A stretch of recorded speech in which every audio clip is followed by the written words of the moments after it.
Coming up next on Arizona Horizon, pressure is mounting on Arizona's top schools chief for his anonymous online comments. And our new feature on Arizona's future looks at an innovative way to help educators teach Common Core curriculum. Plus, we'll see how Buckeye is recovering from the housing crash. Those stories next on Arizona Horizon.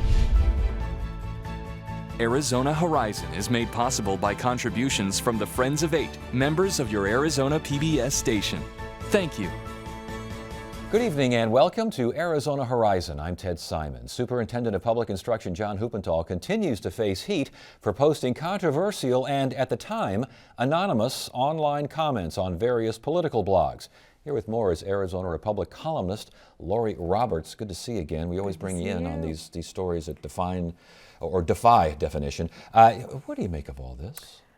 You know, it's hard to understand, to get yourself into the head of a guy who has been a long-time public official who has gone out for years with a mask on, anonymously posting blogs, some of them historically inaccurate, some of them just blatantly insulting, and some people would say bordering on racism. I have to believe that the things that you would say anonymously when you think no one can hear you or see you are things that come from the heart. And it's interesting you mention that, because I want to get to that before we finish, the idea of how discourse may have changed or seemingly has changed because of anonymous online posting and such. But back to the idea of, is it more of a problem for you what he said or the fact that he said it anonymously? You know, originally, my biggest concern was not so much that he was saying things anonymously, but that about historical things and public policy issues, but that he was deceitful in talking about himself in glowing terms in the third party. That's trying to fool people. That's deceitful. That's wrong. Since then, however, as these comments are being dug out of the web, some of these comments are just disturbing. I took one down today, and I will read it to you if that's okay. Sure. We have a whole lot fewer Caucasians working now that the Hispanics have left. He's speaking of Senate Bill 1070 era. But crime is much lower, no money, and no one is stealing it. Well, and we have that. We also have the idea that maybe there shouldn't be any Spanish radio, TV, newspapers, billboards. Menus are okay as long as it's a Mexican restaurant, and I guess as long as it's mostly in English. Yeah. I found that one particularly shocking, just because I would think most Republicans are very much entrepreneurial and for free enterprise. This is a man who, for the last few weeks, has talked to us about his First Amendment right to free speech, even if speech is anonymous. Mm-hmm. And yet, I guess the First Amendment right to free speech does not extend to if you're speaking in Spanish. Does he have a point, though? I know he goes back to the Federalist Papers and all the pamphleteering that happened at when the country was started, and those of us in political science have read all those things. How much of a point does he have about how much discourse in American history and how much of a tradition it might be to say things anonymously? Oh, I think it has been a tradition in American history, but I don't think it's a particularly helpful one now. And I will segue from this to dark money, which you're going to see a lot of rolling down the hill. A lot of people are using the laws that we have now to speak from behind the bushes and to lob grenades. I think that we need to know who has something to say. Now, I know that in the days of Thomas Jefferson and James Madison that there were some things that they needed to say that they felt were unpopular, but I just don't think the things that I'm reading are high-level public policy debates. A lot of it is just downright racist and insulting and rude, and this is from a man who is the superintendent of public schools, 45% of which are comprised of Latino students. And again, not only the Latino aspect here, but also just the general recollection of history with FDR starting I think it was almost completely responsible for the Depression, responsible for Hitler. CPS never protects children. These are things that we'd love to get him on the program, because I just want to ask, why would you even feel the need to comment on those sorts of things? Well, I think he views himself as a public policy wonk, and his fear, I mean, I've not talked to him about this, I've tried, and they've not responded to me, but I'm guessing that he would say if he were engaging in these public policy high-level discussions as you get on the internet, that if people knew that it was John Huppenthal that they were talking with, it would impede the conversation. I'm guessing that's what he would say. But a lot of this is just historically inaccurate. It's disturbing. Well, it's in the name-calling thing, which again, you're calling people on assistance lazy pigs, calling the president slime. these sorts of, back to my original question here and your original response, is the internet and the commenting, and we see it on the Arizona Republic all the time. The Facebook aspect helped a little bit, but we see that just the out and out name calling, rock throwing. Is this the way we always were and now we get a chance to show it? I think actually so. If you know your Plato, there's something called the Ring of Gyges, which says that if you put on this magical ring and no one can see you, you will do all kinds of things that you wouldn't have done. So I don't think it's new. Yeah, okay, let's talk about the credibility now he has in that office. What's going on out there? Well, you know, some people think that these comments will actually help him win the Republican primary. That's an interesting thought.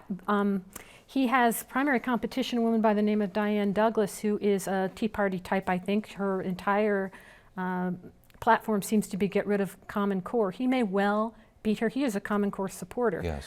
I just don't see how he gets through a general election. I think this may be that year when we have two sitting statewide officers who are going to be out on their tushes. Before anyone gets out on their tush, the impact to education in Arizona, when you have a state schools chief with the historical inaccuracies and then the name calling, what does that do just in general to education in Arizona? I think it makes people around the country say, now we understand why Arizona has the education system that it has. I don't think it necessarily hurts in the classroom. I certainly do not think that he is emulating. He's a very good role model for students. Most educators I talk to are just rolling their eyes at this point.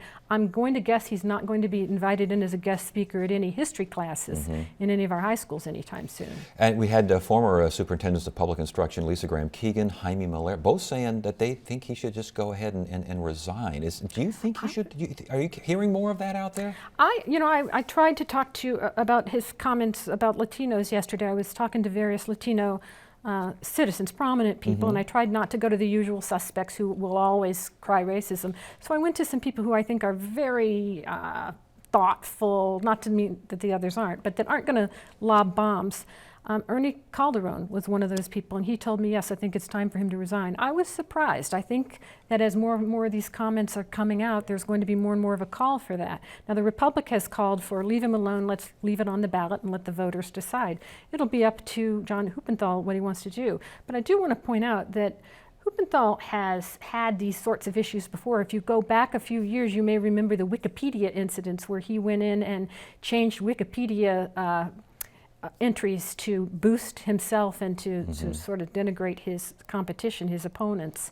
So, you know, I think he's been doing this for a long time. Last question, and this is maybe a little far afield, but should the superintendent of public instruction be an elected position? Because some critics of Huppenthal, even before he when he was running the first time, saying, the guy's not an education, has not had a background in education other than being a lawmaker that focused on education.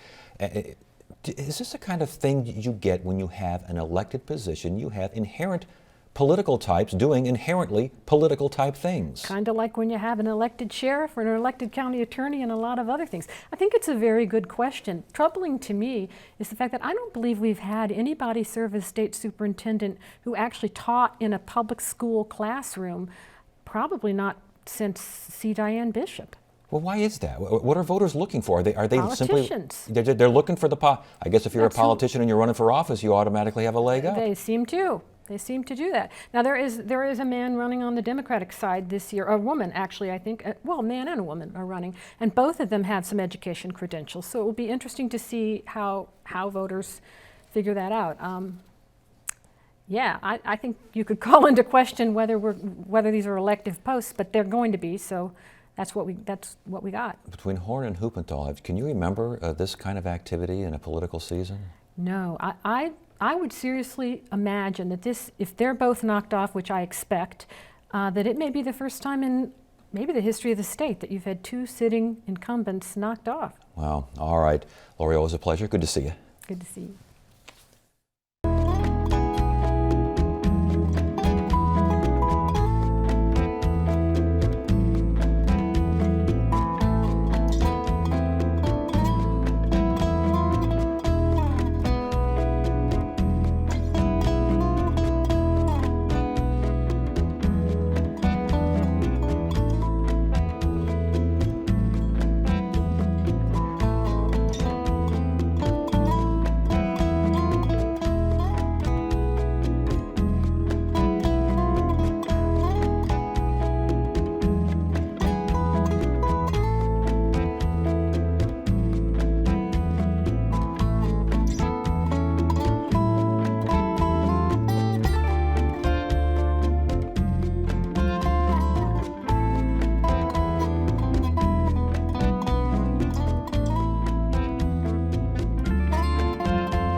Tonight we debut a new segment on Arizona Horizon. It's called Arizona's Future, and it's designed to examine new and innovative ways of moving the state forward. We start with education and an idea developed by the Vail Unified School District in southern Arizona. Beyond Textbooks is a program that provides online content for teachers instructing students on Common Core curriculum. Joining us now is Kevin Carney, the Executive Director of Beyond Textbooks. Good to have you here. Thank you for having me, Ted. Okay, give me a better definition of Beyond Textbooks. Sure, you bet. Well, what Beyond Textbooks is it's a solution to a problem that we were experiencing in Vail over 10 years ago. We were a struggling school district of the 13 neighboring school districts around us. We ranked just about dead last in every major statistical category when it came to student achievement. So we set to put some frameworks in place to improve, and in fact we did that. We fast forward 10 years later, we were ranked as the #1 school district in the state for consecutive years. And so we were having some really good success with these frameworks where we talk about going beyond the textbook. It used to be when I was teaching that the textbook told you what to teach and when to teach it, and that was your guide. And as we realized, it's not just about the materials, it's about effective frameworks, research-based frameworks to improve. And so because we got such great results, we had a lot of other school districts around the state come to visit us and say, what are you doing? They heard about Beyond Textbooks and said, could we tap into this? Because we digitized our whole framework, and we said, sure, why not? Fast forward, here we are 5 years later. We have now 100 partners around the state, 85 school districts, 15 charter schools who are tapping into this framework. And let's talk about the framework now. It sounds like it helps teachers implement Common Core lesson plans. Do they get the lesson plans and other things online? What exactly does a teacher do? Yeah, well, one of the things as a former building principal I would tell my teachers is guilty as charged. We're going to continue to put more things on your plate, and it's going to be tough to take things off. But I promise you I will always work to make things more efficient for you, because I would argue if I can make things more efficient, that's like saving you some time and taking things off your plate. So what Beyond Textbooks does is there's a digitized framework, a wiki. I heard in the last segment Wikipedia brought up, so think of that, or think of the iPod, if you will. The iPod revolutionized the way we looked at our music, our videos, because we put all those things in one place and catalog them by jazz, country, rock and roll. Then in our rock and roll playlist, catalog it by Green Day and the Rolling Stones. So what we do is we take all of the standards that teachers have to teach, put them into this digitized wiki, and then teachers of their own volition upload resources that are congruent to that specific wiki, so there's an efficiency for teachers in planning and more resources are available to them. And obviously when you said the teachers of their own volition, they are allowed to be creative within this framework. And that's the whole thing that we really are big believers in. We want to control the what. We are unabashed about that. We say, hey, here are the state standards, this is what you have to teach. And we want to control the when. We have something that we use in education jargon called curriculum counters that in essence says, here's what you're teaching, when you're teaching, approximately for how long. But we want to leave the how up to teachers, because we believe at its heart, teaching is a creative endeavor. And so when it comes to the resources, what we share is, if you find something on Beyond Textbooks to use to teach your students, super. But don't limit yourself to that. It's not one-stop shopping. So if you want to use something from your old textbook, something you find on Beyond Textbooks, something you create on your own or find on the internet, as long as it's congruent to that standard and it's the correct level of rigor, then we say knock yourself out. You're the king of the castle. You're the queen of the castle. You choose the resources that will be best for your students to learn. If you choose, let's say I'm teaching and I find something that works out great, can I upload that to the framework, to the website, to add to, I mean, is there a lot of sharing and collaboration going on here? Absolutely. We, with our 100 partners now, we're serving over 100,000 children across Arizona. As a matter of fact, we have our first out-of-state partner in the state of Wyoming. There are 10,000 teachers tapped into this online wiki. So here's an example of the power of it. My wife taught in the Vail School District for 10 years. She then went to teach another grade level after teaching 10 years of fourth grade. She went to teach third grade. She said, Kevin, I don't have third grade stuff. What do I do? I said, well, there's this dynamic teacher out in Wickenburg, Adam Bubb. He's putting his resources on the wiki all the time. Take a look at his stuff. You can find his contact information. Reach out to him. Long story short, she'd tell you if she was sitting here today, Ted, that gentleman saved her life teaching third grade that year. And not only, now again, we're talking lessons plans, we're talking other data. Are these things accessible? If I'm a teacher, I'm in the classroom, do I have my laptop here? Can I get to those right there and then? And that's the great thing. When I used to be in the classroom, I would tell my family goodbye every Sunday after my favorite team for football ended the day. I'd go and say, hey, that's where all my stuff is. I got to go to school. The great thing is now, as you have an internet signal, you can plan anytime and anywhere, which again creates more of those efficiencies that I was referring to earlier. So what are you hearing now from teachers? How are any pushback on this? Any slow rollers there? Well, absolutely. Anytime you have change involved, there's people attack change differently. You have people who are ready to jump in the pool and swim right away, people who put a toe in, people who say, I don't want to swim, and people who are out in the car saying, hey, swimming, I'm not into that, I'd rather play soccer. So a part of our piece that we work with partners is gaining that buy-in, because we know without that buy-in, there ultimately won't be the success that we'd like to see. Reaction from students, reaction from parents. Yeah, in terms of those pieces, Beyond Textbooks is mainly an educator piece. And what I mean by that is you and I both fly. When you fly and you listen to the preamble, here's what you need to expect in case of an emergency. You say, give the oxygen to yourself first, and then give it to the elderly or kids. And our take is this tool is about helping the educators. Now, on a secondary level, certainly students and teachers, students and parents are impacted by that, but we're seeing some really good results, and here's what I mean. Of the top 5 school districts in the state right now, 3 use the Beyond Textbooks framework.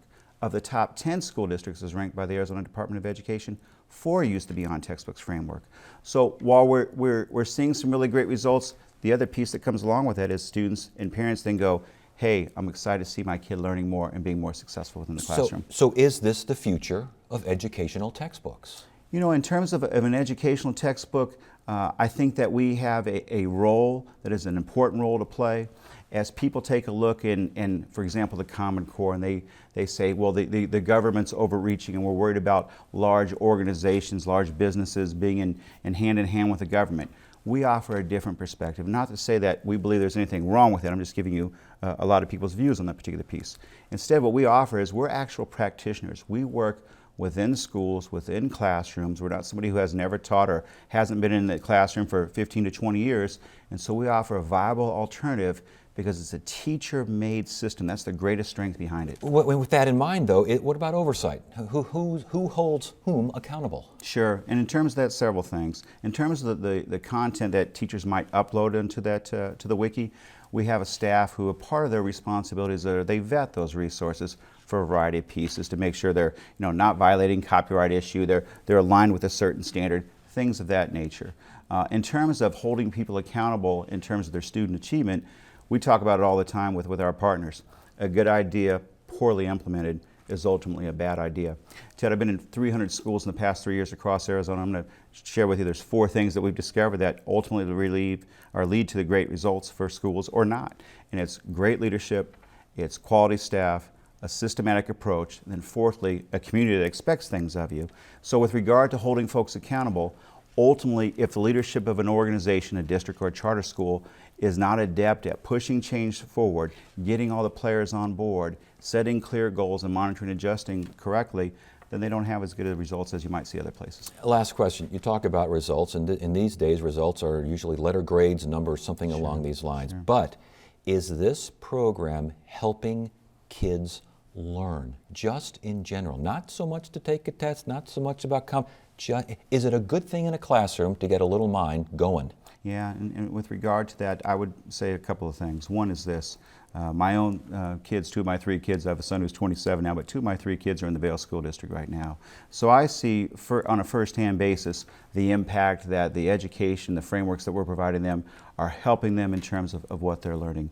Would be what I would mainly want to share with you. Absolutely, it is indeed helping. That being said, curriculum at the end of the day is never going to rule. It's all about those folks that can motivate us. The old saying, you can't have a kid's mind unless you have their heart first. So ultimately you need passionate teachers who can spark fires in kids that are going to best motivate them and help them to learn. Well, again, the goal of this segment is to look at the future of Arizona and innovative new ideas to lead Arizona into the future. It sounds like you're well on your way. Congratulations. Thank you, thank you. We're very fortunate. Great success comes about of hard work, expertise, and some good fortune, and we've had all of those, thankfully. Thank you for joining us. We appreciate it. Thank you as well. Get the inside scoop on what's happening at Arizona PBS. Become an 8 Insider. You'll receive weekly updates on the most anticipated upcoming programs and events. Get the 8 Insider delivered to your email inbox. Visit azpbs.org to sign up today. Last fall, residents of Buckeye voted to change their community's designation from a town to a city. As producer Christina Esses and photographer Juan Magana show us, it's part of a bigger push to send the message that Buckeye is open for business. When the country's largest chain of rural lifestyle stores was searching for a new Arizona location, Did you find everything okay? it went 35 miles west of Phoenix. Why Buckeye?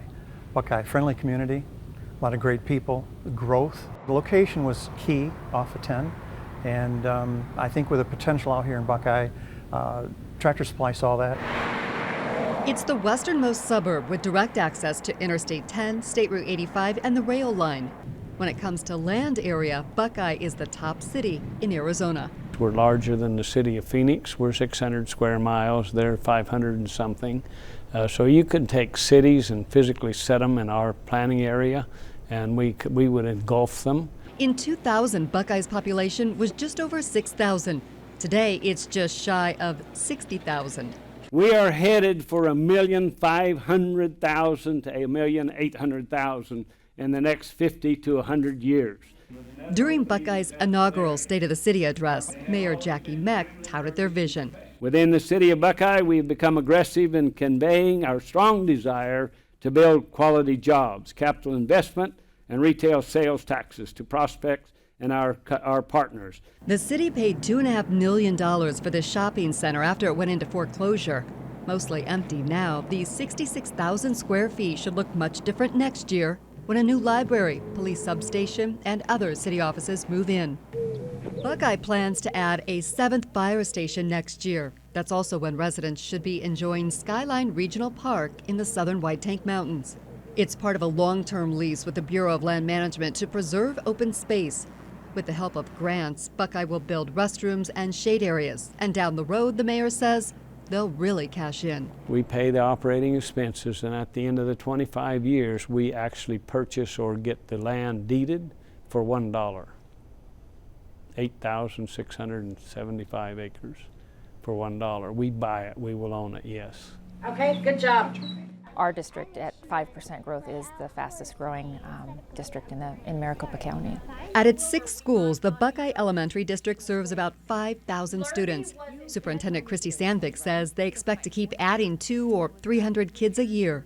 With that type of growth, we'll definitely look to be adding schools. She might or might not go to the fair. Last fall, Buckeye voters approved a district override, generating $2 million.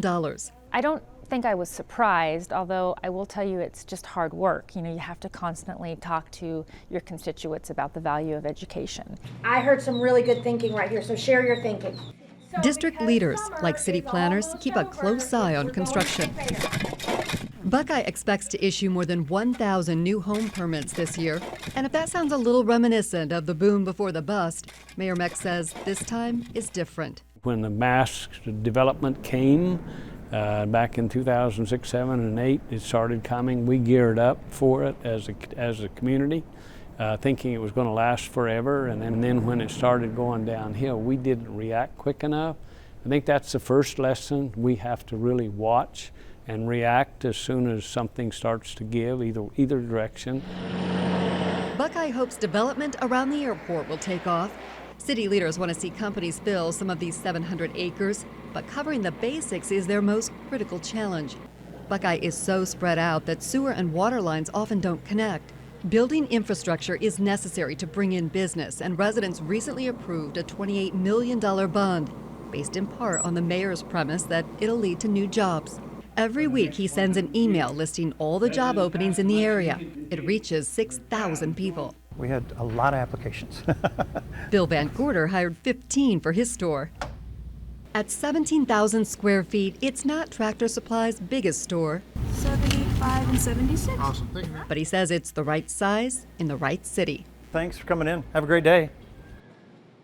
Next year, the Western Maricopa Educational Center is expected to open a campus in Buckeye. Tomorrow on Arizona Horizon, a debate. We will hear from Republican candidates running for the Arizona Corporation Commission. That's tomorrow evening at 5:30 and 10 on the next Arizona Horizon. That is it for now. I'm Ted Simons. Thank you so much for joining us. You have a great evening.